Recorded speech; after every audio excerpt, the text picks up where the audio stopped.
Ladies and gentlemen, please welcome the first annual Double Toasted Toasties Awards. Fuck the Oscars. Doing our own thing tonight. People, I will be your host. I am Corey Coleman. We couldn't afford Chris Rock, plus he's busy tonight. I think we could have had him if he wasn't, booked already. Danielle wearing the lovely skanky dress tonight. Couture, Christian Siriano, thank you. Look at Martin. Coming up on the red carpet, we have Martin Thomas in the baggy hobo suit this evening, and dressed up in his usual hip-hop attire, we have Corey Goodwin. My gang wear. Your gang wear, yes. Yeah. In the frightening black man clothes, we have Corey Goodwin. You looking down. The whole time I'm looking at you. You know them. I don't fucking like Alaska, man. What's wrong, brother? I'm hot. Yeah, well, go ahead and take that fucking suit off, man. You ain't got to wear it. Tell you to wear that. Yes. You ain't going to win tonight. You ain't got to wear it, man. He's ready for a speech and everything, man. Take that shit off, dude. We're going to be a team. What happened? How we going to be? Ain't none of us wearing suits. You need to be part of our team. Now. Take that shit off, man. Yeah, but I didn't bring a T-shirt to slip into. Martin, go ahead. Just wear your shirt, brother. I'm fine. Are you? I'm fine. That's a passive aggressive. I'm fine. I'm fine.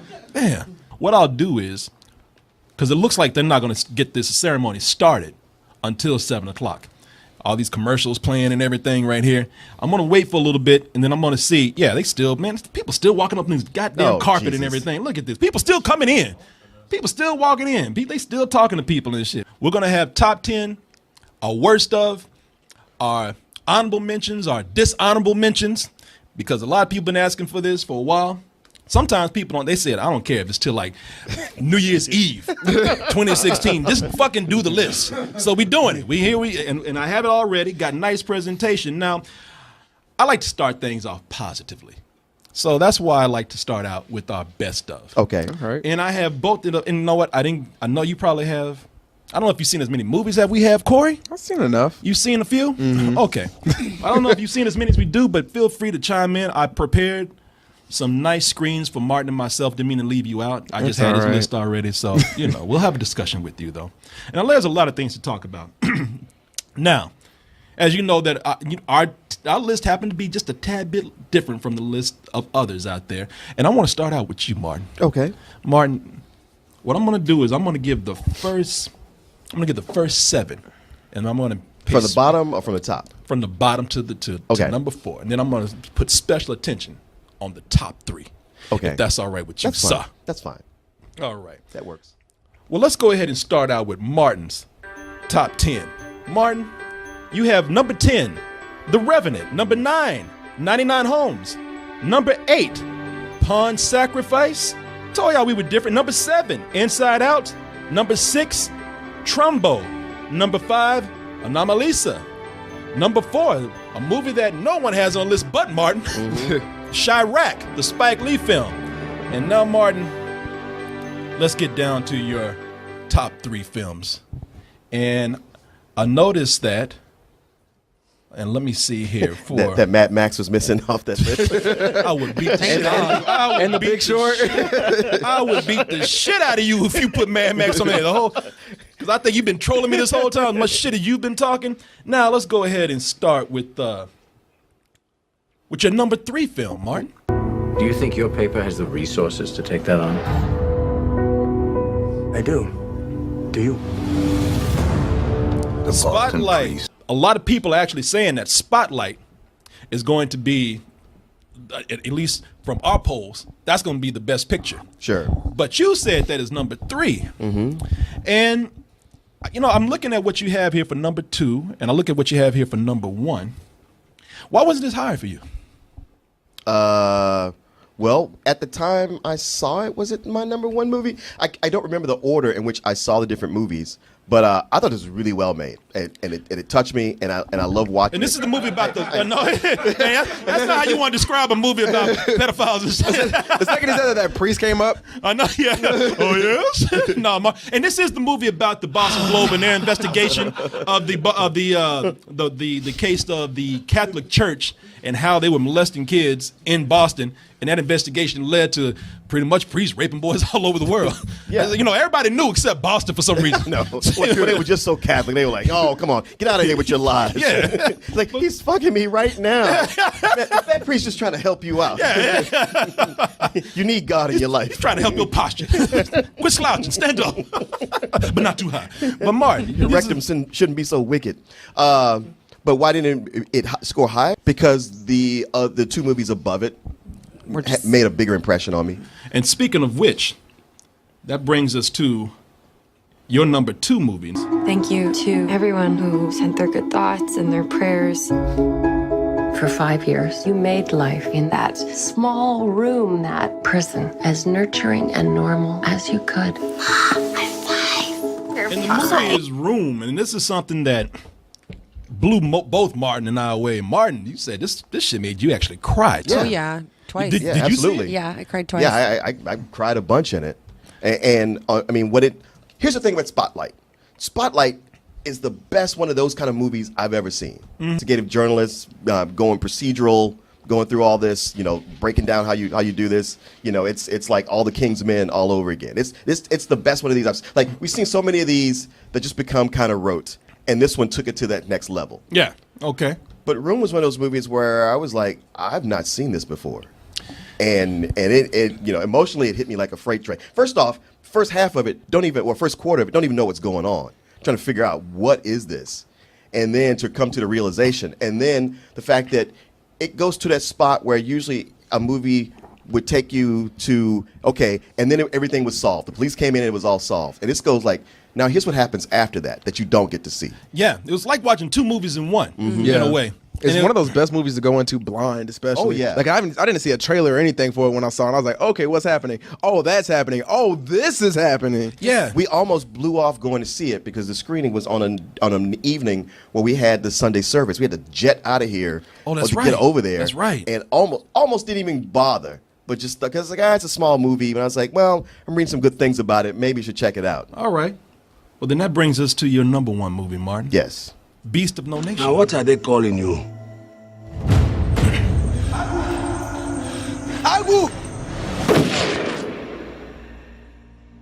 I saved your life.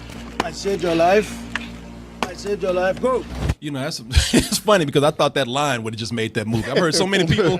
I thought that was going to be like a huge catchphrase. I thought comedians would be doing that shit. I saved your life. I saved your life, and the movie just kind of came and went. And it was caught in a lot of controversy, which is why I think it came and went because the studios were under the pressure of theater owners to not really promote this film. Mm-hmm. It was breaking up the business. But for you, Martin, you didn't sway on this. Why? Well, I wasn't one of the people who saw it on Netflix. I saw it in the actual theater. This is one of those movies. When I go back to saying like a movie like nothing I've seen before, it's got that. Much like The Room, it has this the lead actor, or it's the child actor. He's amazing. I think he gave one of, if not the best performance I've seen this year.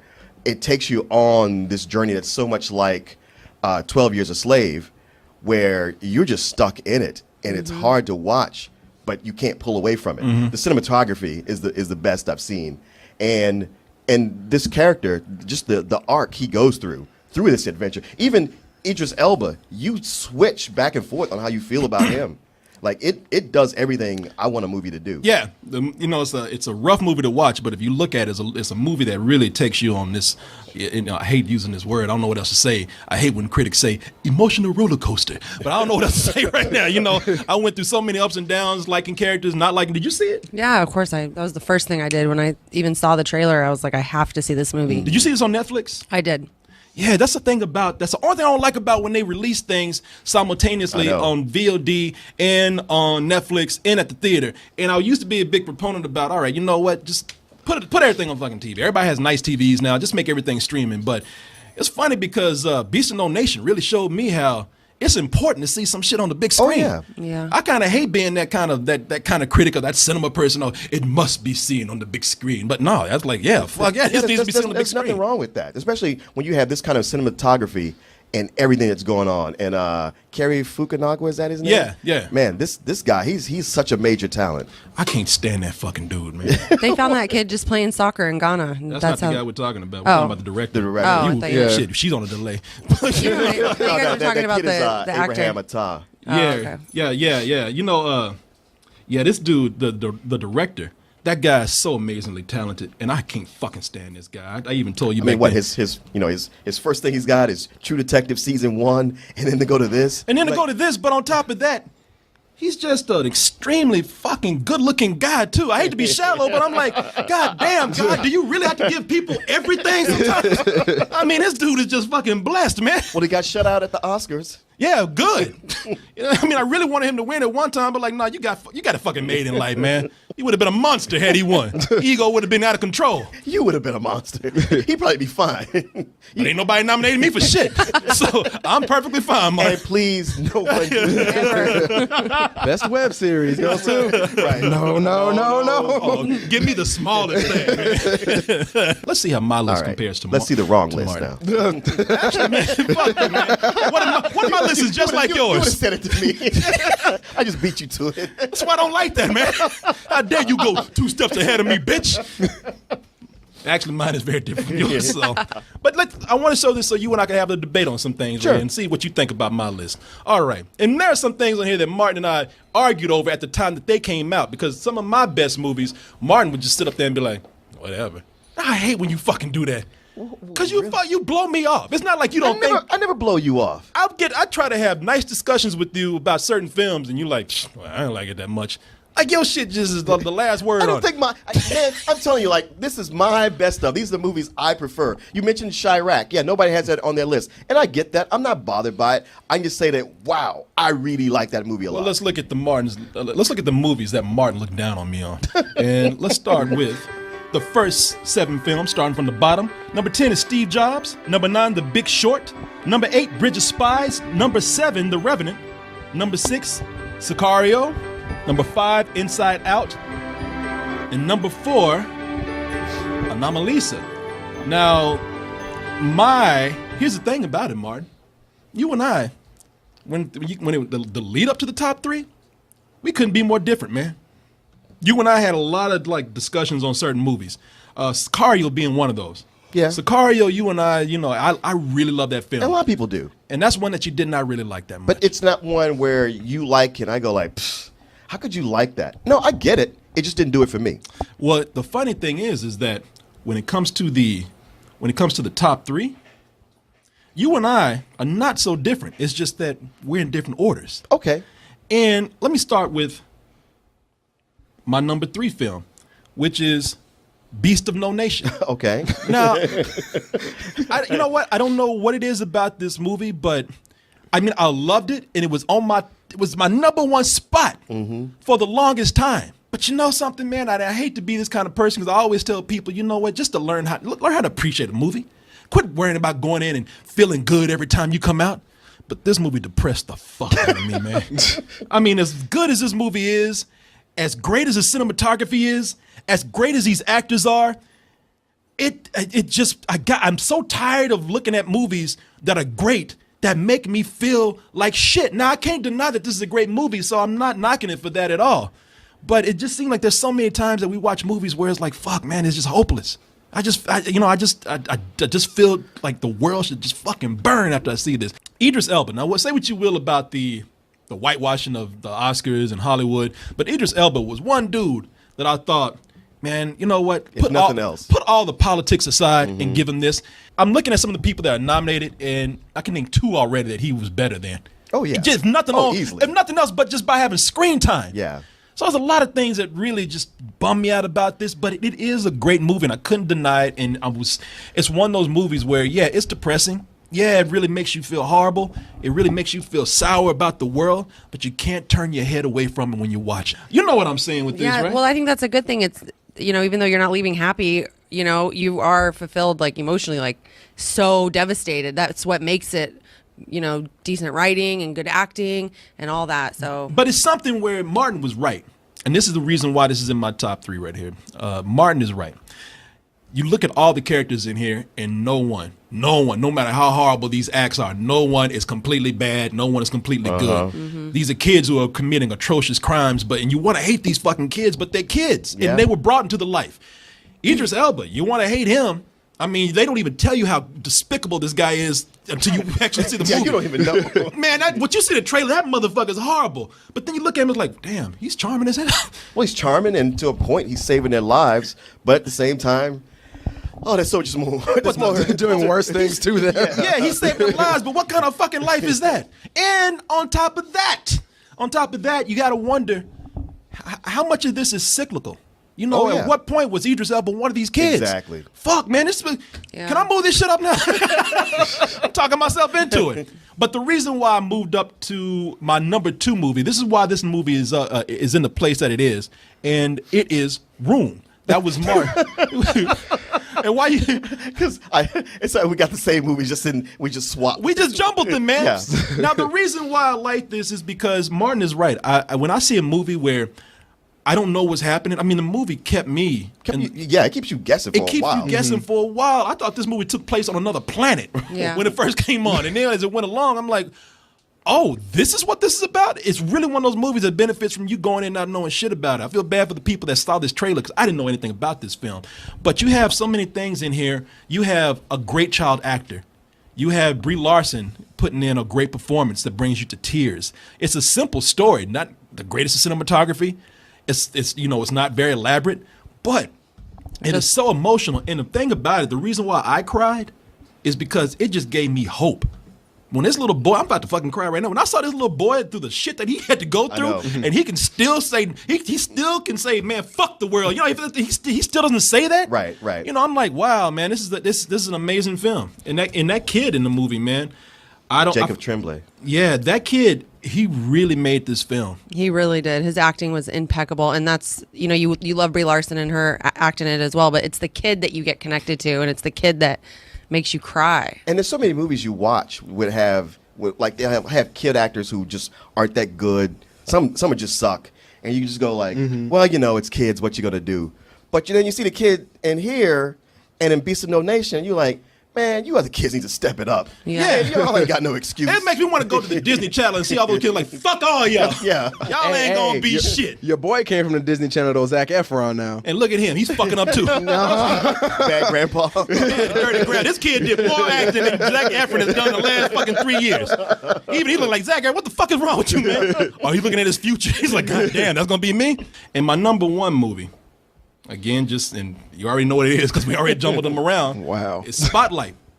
For some reason, with this movie, much like Room, it gave me hope in that, man, there really are good people in the world. Really are good people who want to go after really bad people. That's so funny. This movie gives you hope because they discovered 90 priests who were having sexual encounters with their parishioners, with the little kids. But in the end, the movie shows you thousands, or hundreds of thousands, where it's happening all over the world. Well, Martin, like the screen kept coming up with more numbers. I know. The first screen comes up, you go like, God damn. This is the- Oh, no, wait. Here's more. Oh, come on. This is the first movie where the list of rapists is longer than the credits. Yeah. The list of rapists is longer than the people who worked on the fucking film. Because it's funny, like they started like, here are all the ones that got caught in Boston. You're like, oh, that's good. Here's all the ones that got caught in Massachusetts. That's good. Here's all the ones that got caught in the U.S. God damn. Now here's around the world. All right, everyone's a priest rapist. And then when you think it's done, the credits say, now look behind you. Shit. But wait, there's more. And count those 2 rapists in the fucking theater right now. It's Like with the other 2 movies, I can pretend like, well, it just happened to this small group of people, and this mom and her kid, and everybody else is fine. Spotlight tells you like, no. But Martin, one step at a time. Ain't One never gonna child stop rapist that. at a time. Right. One pedophile at a time, Martin. It's not going to be anything that's going to be taken care of overnight. I watched this and I didn't think about the performances. Right. I watched this and I thought that I was watching I was looking at these actors like real people. I hardly ever see a movie where I can look past the name or the face of an actor and see them as real people. But here, I bought it. I bought them. They were different people to me. So I think that's why it's my number 1. And the other thing is that unlike, you could say that Beast of No Nation, that is about something that is happening, but it's still fictional. Room is a fictional story, but Spotlight was something where, it's a movie where you can go and learn and also be educated. And also I think it's a movie that continues to actually come in and help something that is currently still going on. So it's a movie that is actually that's proactive, and I think that's why I just walked out and I was like, God damn, I was overwhelmed. I felt like I was raping children because I said I'm not doing anything to help this situation at all. I'm kind of allowing it to happen. So Okay. Yeah, don't say Kind of that. unfortunate words there, but well, hey, nobody can prove that I did, but nobody can prove it. not even you, Boston Globe. Come at me, Globe. But